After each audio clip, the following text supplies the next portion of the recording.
Hello दोस्तों, नमस्कार। आज की इस वीडियो के माध्यम से हम बात करेंगे चने की उन्नत खेती। 2024-25 में बम्पर पैदावार निकालने के लिए चने की खेती कब और कैसे करना चाहिए। बेस्ट और सर्वाधिक पैदावार देने वाली उन्नतशील किस्में चने की इल्ली है, तमाकू इल्ली है और सुंडी। कई प्रकार की इल्ली सुंडी यानी कीट प्रबंधन किस प्रकार करना चाहिए। ज़्यादा फ्लावरिंग के लिए हमको कौन सी दवाओं का स्प्रे करना चाहिए। चने की फसल पर उकटा, जिसे हम विल्ट के नाम से भी जानते हैं, तो इसको कंट्रोल करने के लिए प्रिवेंटिव में कौन सी एक्टिविटी करना चाहिए ताकि हमारी चने की फसल पर विल्ट जैसी समस्याएं ना आए।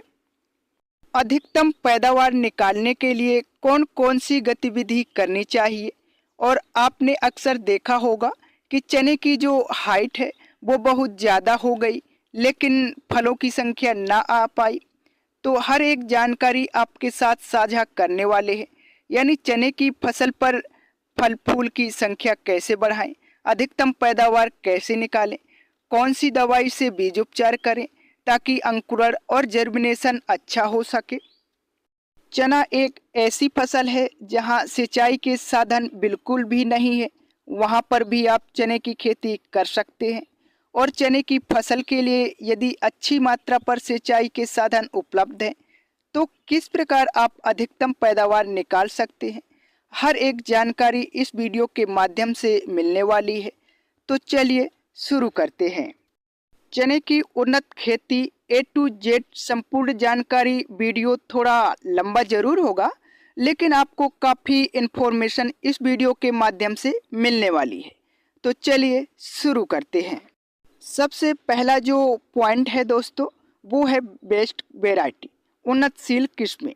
हम आपके लिए 4-5 ऐसी किस्में लेकर आए हैं। 2025 में बम्पर पैदावार ये किस्में आपको दिला सकती है। नंबर 1 दफ्तरी 21 चने की वैरायटी को हमने रखा है, जो कि सर्वोत्तम किस्म है, सबसे बेस्ट वैरायटी है। दूसरे पैदान पर फूले विक्रम वैरायटी को रखा है, एक लाजवाब वैरायटी है। तीसरे पैदान पर GJ 130 वैरायटी, चौथे स्थान पर पूसा मानव वैरायटी को रखा है और पांचवें स्थान पर हमने RVG 202 चने की वैरायटी को रखा है। अब यह जो RVG 202 वैरायटी है 105 दिन में तैयार हो जाती है और अधिकतम 14 क्विंटल तक पैदावार आप इन किस्मों से निकाल सकते हैं। यानी इन वैरायटियों को आप लगाते हैं और आप अच्छे तरीके से खेती करते हैं तो अधिकतम पैदावार आप निकाल सकते हैं। समय की बात करते हैं तो चने की खेती करने के लिए जो समय है वो है 15 अक्टूबर से लेकर के 10 नवंबर तक आपको बुआई कर देनी चाहिए। लेकिन अक्टूबर का अंतिम सप्ताह चने की बुआई के लिए सबसे बेस्ट समय माना जाता है। जहां पर सिंचाई के साधन थोड़ा अच्छे हैं वहां के किसान 10-15 नवंबर तक चने की बुआई कर सकते हैं। यानी अक्टूबर के अंतिम सप्ताह और नवंबर का पहला वीक चने की बुआई करने के लिए सबसे उपयुक्त और सर्वोत्तम समय माना जाता है। चने की अधिकतम पैदावार निकालने के लिए न केवल बेस्ट वैरायटी की आवश्यकता पड़ती है, बल्कि एक उन्नतशील किस्म के साथ साथ उन्नतशील आपको बेसल डोज का प्रयोग करना पड़ेगा। जलवायु, भौगोलिक परिस्थिति और खासकर जो मौसम है वो काफ़ी सेक्टर पर काफ़ी डिपेंड करता है। हो सकता है वही वैरायटी आपके इलाकों पर कम उत्पादन दे और हमारे इलाकों पर ज़्यादा उत्पादन दे। इसका मेन कारण मौसम, जल, भूमि, सिंचाई और खाद उर्वरक जैसी दवाइयाँ मेन फैक्टर होती हैं। बाकी सर्वोत्तम विधि आपको हम समझाने वाले हैं। अब जब चने की आप खेती कर रहे हैं तो इसमें ज़्यादा यूरिया या फिर जल्दी जल्दी खाद देने की आवश्यकता नहीं होती है, या फिर सिंचित इलाकों पर जो भी आप खादों का उपयोग कर रहे हैं बुआई के समय ही खादों का प्रयोग किया जाता है। यानी प्राइमरी जो न्यूट्रिएंट है, बेसल डोज है, बुआई के समय ही आपको जो खादों का प्रयोग करना है वो हम बुआई के समय ही करने वाले हैं।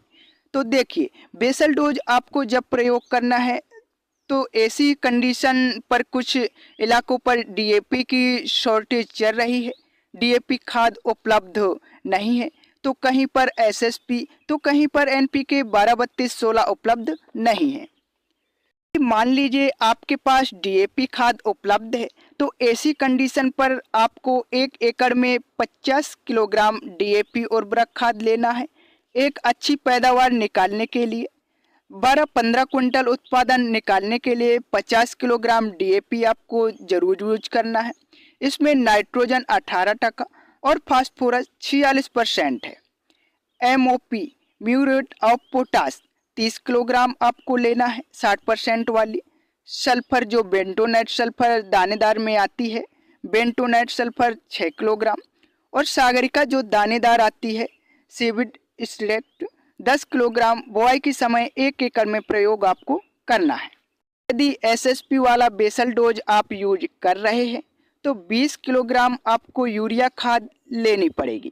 एमओपी पोटाश 20 किलोग्राम और एसएसपी खाद 2 बैग यूज करें 1 एकड़ में। यानी डीएपी वाला कॉम्बिनेशन उपलब्ध है, खाद उपलब्ध है, तो डीएपी वाला भी ले सकते हैं। और यदि एसएसपी उपलब्ध है तो एसएसपी में सल्फर कैल्शियम आपको अलग से लेने, तो दोनों कॉम्बिनेशन आप ले सकते हैं। और एनपीके 12-32-16 वाला कॉम्बिनेशन भी ले सकते हैं। एक बैग 1 एकड़ में प्रयोग आप कर सकते हैं। उसमें सल्फर आपको अलग से लेनी पड़ेगी 5 से 7 किलोग्राम बेंटोनेट। तो हमारे हिसाब से डीएपी और एसएसपी वाला कॉम्बिनेशन बेस्ट है। ध्यान रखिए दोनों तीनों में से कोई एक कॉम्बिनेशन का ही यूज करना चाहिए।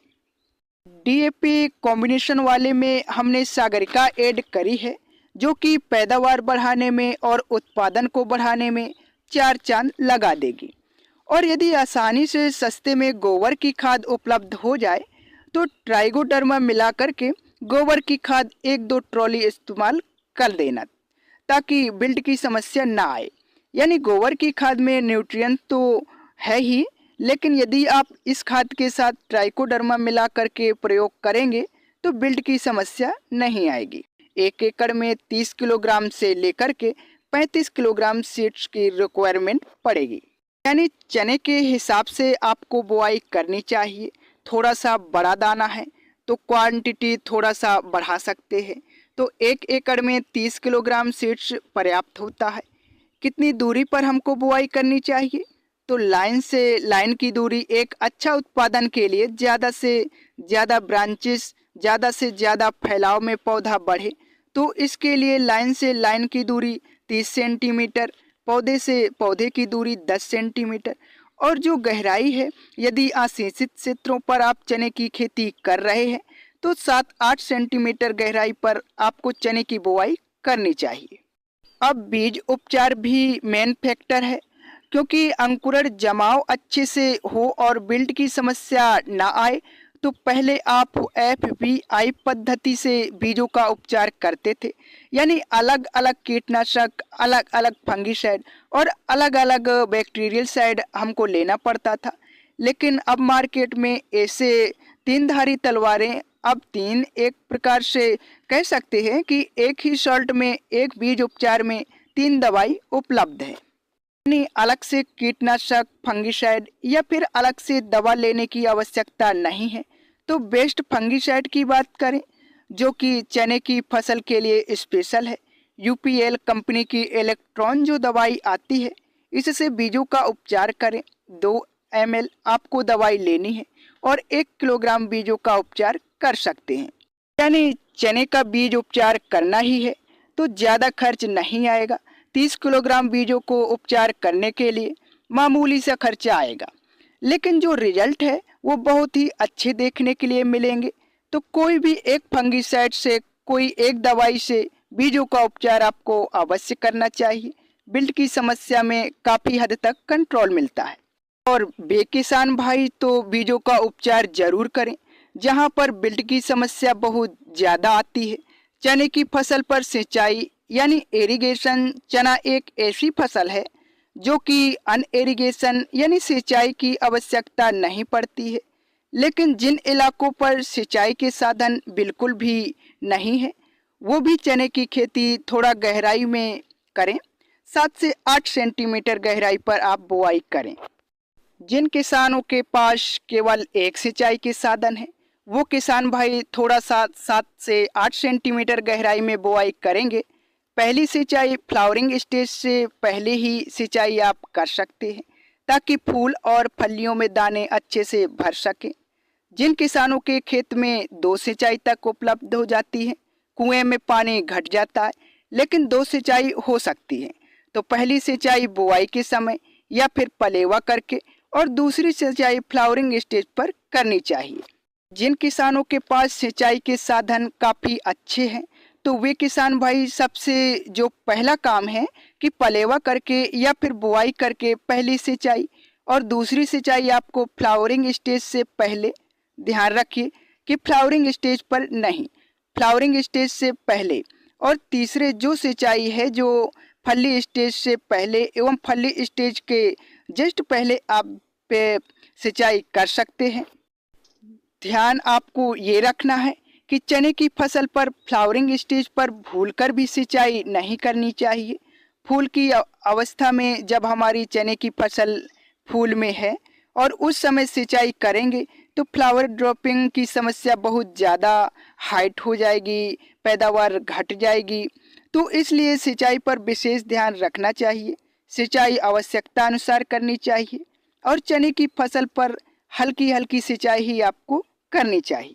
चने की फसल पर जो विल्ट की समस्या है ना, सूखने की समस्या है, सबसे पहले तो फसल चक्र आपको अपनाना चाहिए। दूसरी बात, गोबर की खाद आपने स्टार्टिंग में कहा था ना, गोबर की खाद के साथ ट्राइकोडर्मा मिक्स करके आप प्रयोग कर सकते हैं। चने की फसल पर ट्राइकोडर्मा, रोको और एलेट हमारे हिसाब से काफ़ी अच्छा काम करती है, लेकिन बहुत ज़्यादा प्रकोप बढ़ गया तो कंट्रोल करना मुश्किल वाला काम हो सकता है।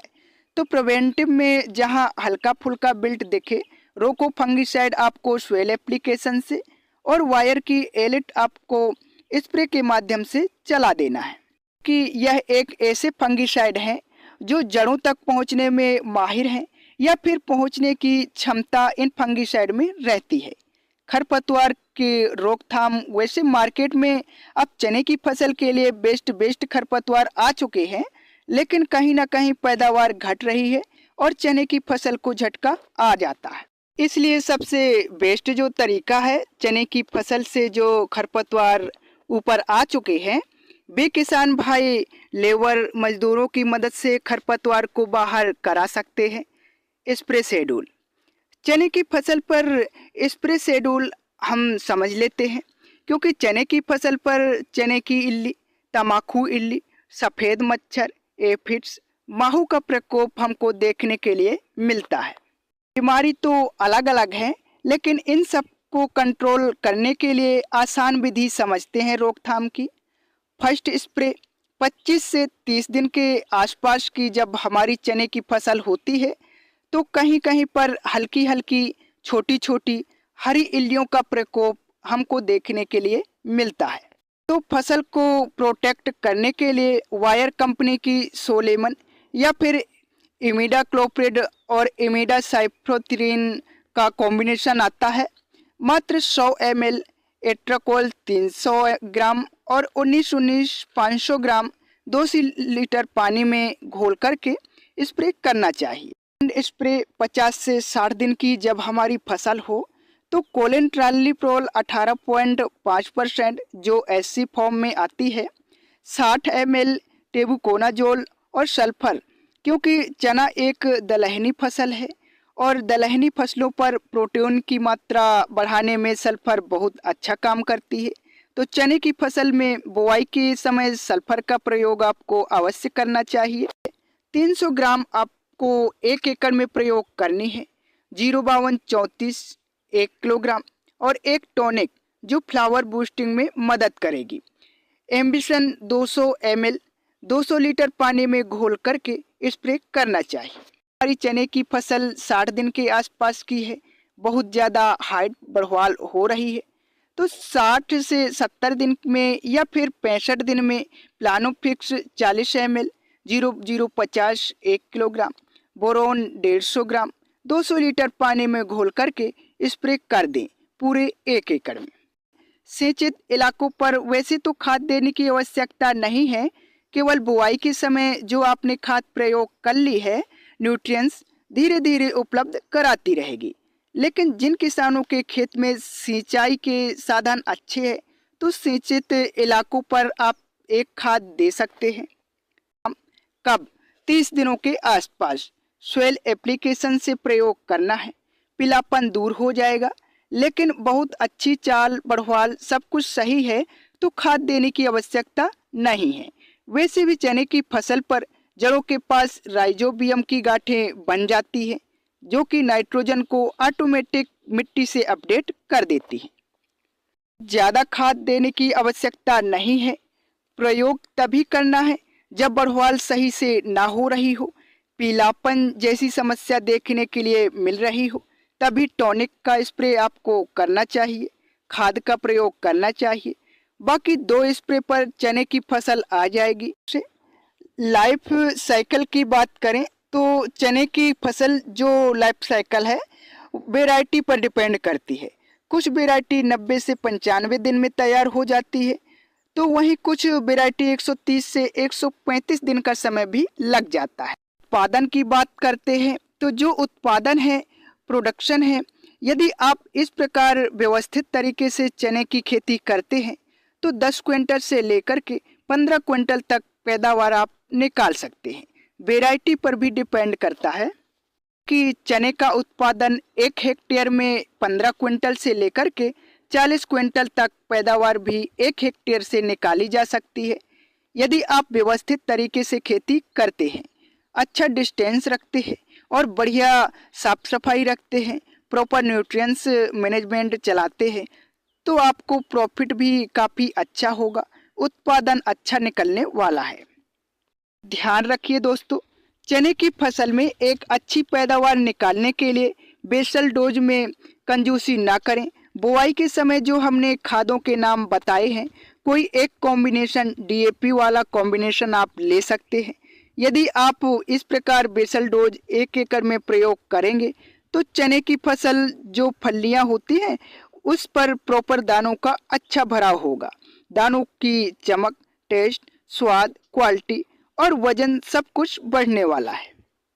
तो इस प्रकार हमारे किसान भाई चने की खेती कर सकते हैं।